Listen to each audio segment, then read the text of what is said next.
Inquisitor's inner circle, though. I spent more time with the ordinary people, the ones you didn't hear about.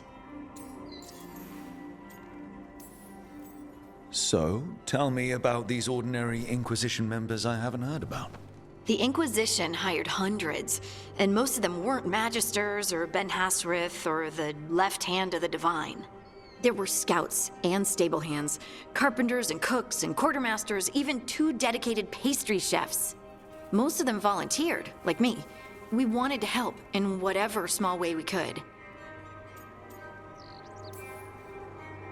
It wasn't as bad where I was, but I remember the demons spitting skyholes. Nothing like demon-spitting skyholes to bring people together, huh? I made friends. Rector, Faulkner, others. Rector? Faulkner? Liliana gave all her agents pseudonyms.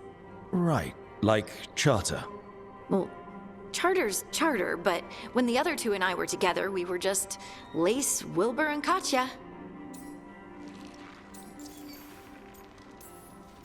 But you did know people from the Inquisitor's inner circle, didn't you? I knew them, sure, but those early days, all I wanted was to prove myself and not get in anyone's way. Some of them were more approachable than others. Sarah was a puppy with a new toy. 100 new toys. Fun, if you can handle the mess. She was really the only one who could make Rainier, well, Blackwall then, let down his guard. Otherwise, he kept to himself and stuck to the stables. We'd talk when I visited the horses. And there was Cole, of course. The spirit boy? Yep. I was just sitting on the walls one day, and he asked if he could join my game. Like a card game? Nah, just good old people watching. Must have seemed like a game to him somehow. We'd pick strangers out of the crowd and try to say something about them. Like, ooh, she heard the joke yesterday and she's still trying not to laugh. Or one of Cole's. His eyes remind her of the ones beneath her bed. Who stores eyes under their bed? I'm partial to a nice wall display myself. Well, that's one interpretation that never occurred to me. Thanks. You're welcome. Wasn't Cole an empath? He must have been great at this game. Aha, but the rule was you couldn't say anything you actually knew. He got it in the end. I think. So you didn't ask him if you guessed right? Well, being right wasn't the point. Making a habit of seeing people was. I think he liked that. It's why you don't miss. And the Inquisitor's advisors, what about them?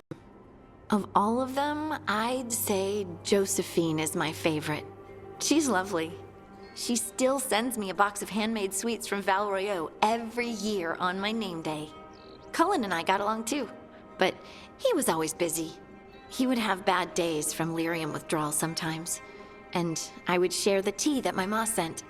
He's from Ferelden too. Maybe it reminded him of home. What about Liliana? I heard she's intense. I think she likes to cultivate that reputation.